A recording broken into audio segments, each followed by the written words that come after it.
Sue Maslin. I'm a screen producer, and I use that term very deliberately because I produce across all screens, whether it be cinema screen or television screens, computer, online screens, and now more recently mobile phone screens. The job pretty much stays the same, but clearly it varies across the platforms that you're working on. A cross-platform documentary is a documentary idea that can be applied across many media and reach audiences across many platforms of delivery to audience. So for instance, I've been working on now about 5 cross-platform documentaries, and they've ranged in delivery from a television component coupled with an interactive website, coupled with mobile phone delivery, coupled with radio delivery, coupled with a publishing component and an interactive iPad app for a study guide.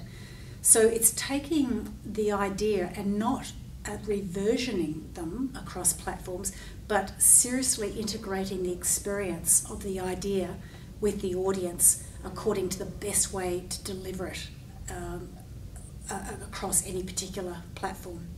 So it's shaping those ideas from ground up.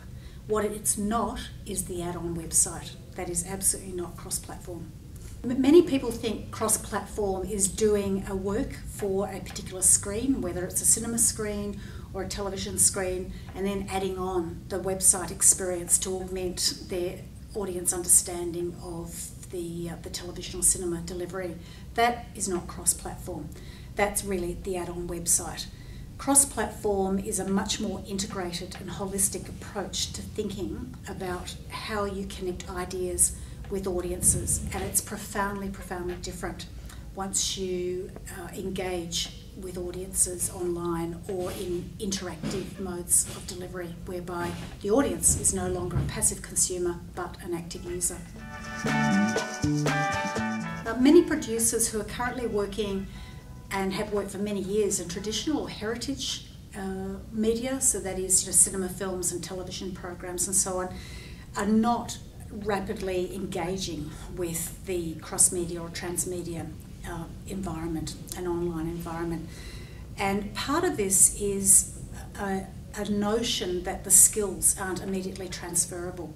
Well, producing is producing irrespective of what platform or what media you're working with, and the skills of developing great ideas, of putting together teams, of finding the financial resources and the people and so on to deliver that idea to audiences, that remains the same.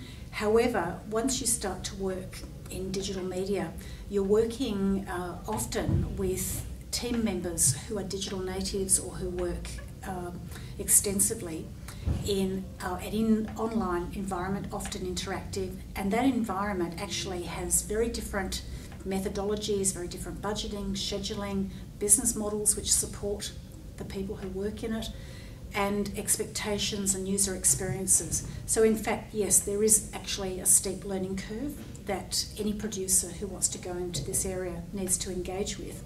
But that said, once you have put together a team, hopefully that has members that have the capacity to engage with the underlying concept and the idea in such a way as to open up the possibilities to realise it online, and you've got effective communication in place and you've got effective working relationships, then it's it can be a really, really rewarding experience for any producer. So working across a number of platforms will require engaging people with different levels of expertise. So for example, a recent work, cross-platform work which I produced, was a project called Re-Enchantment, which was about the hidden meaning of fairy tales for adults.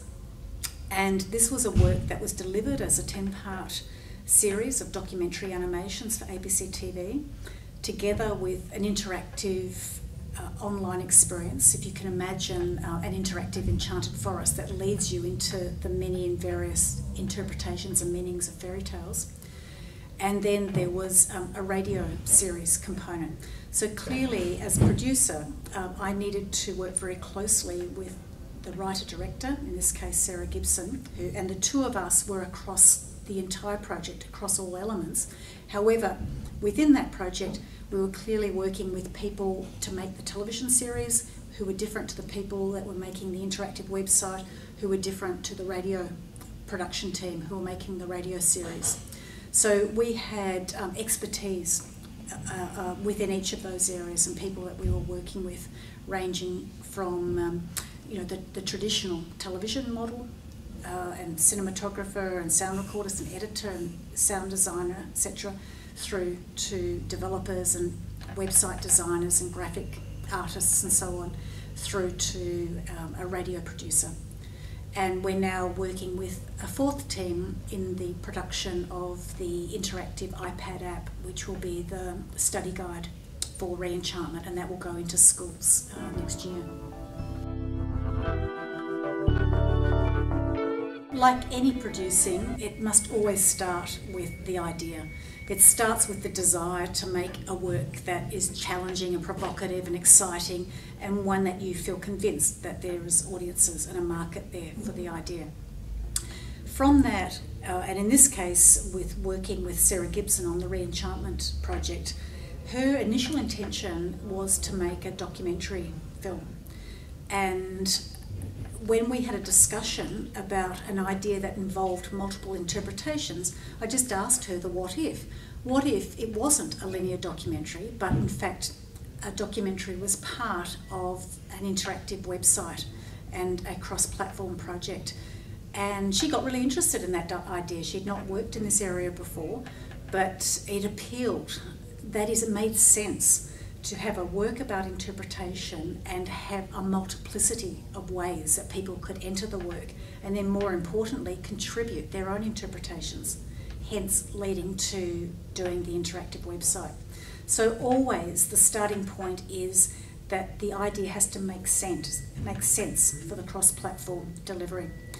The hidden advantage of working in this way is that once you are working across a number of platforms, you get access to multiple audiences, and you also get access to multiple sources of finance. So the starting point, like any film idea, documentary idea or cross-platform, always starts with getting together the core creative team and brainstorming and talking through what it is that you find exciting about the idea and what you want to explore. And out of that workshopping, and that could take a weekend, or it could take a week, or it could take a few months, but out of that then starts to emerge your working documents. It could be an outline, it could be a treatment. For the linear part of the project, it will probably end up being a script. For the non-linear part of the project, it could well end up being a series of wireframes or a blueprint, if you can imagine a navigational map for the user experience that will then lead into a scoping document that everybody will then work to in the delivery of the work. And then if it's similarly a mobile phone app, a similar kind of process to the web approach, briefing documents and scoping documents. And really it's, from a producer's point of view, it's building that underlying blueprint really for how the project is going to develop over a number of different platforms, and then how you're going to raise money for that, schedule it, and then deliver it so that the whole thing all comes together at the time that it would, will go out simultaneously across platforms. In some ways, it is like running it's like doing a television series, just in terms of a similar analogy. That is, you might have the one idea, but because you're delivering it across a number of platforms, each one has to be developed up, and it's the equivalent of doing a number of episodes in a series. In some may say, in fact, it's the equivalent of doing not one startup business based on every film idea, but you're actually probably doing about 2 or 3 or 4 startup businesses, because you have to model the business case and the marketing and the audience reach and the delivery that are quite different between platforms. So what works for television is going to be quite different to what works for online, quite different for radio, quite different for mobile phone, etc.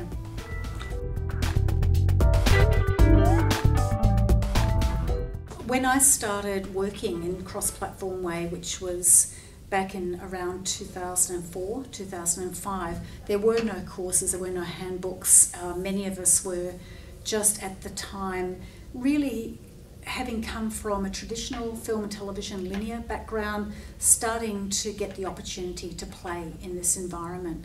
And we were having to learn on the job.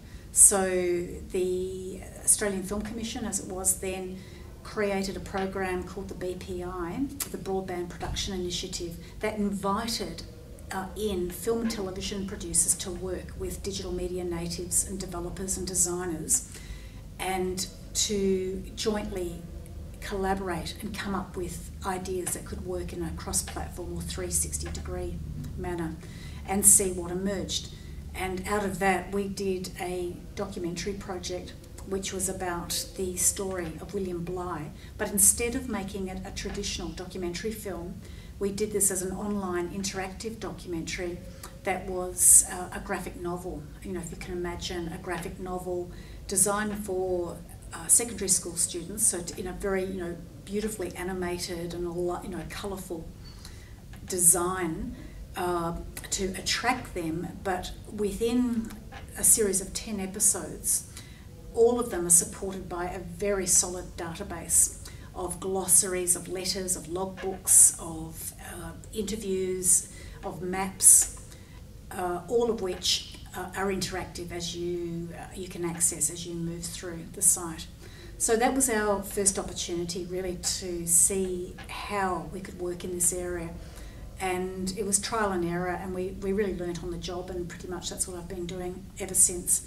But it's not for the faint-hearted, but at some point you just dip your toe in, and if it makes sense, it's got to make sense for the project. And now, of course, there's so much more expertise and resources that are available to any producer who wants to do this.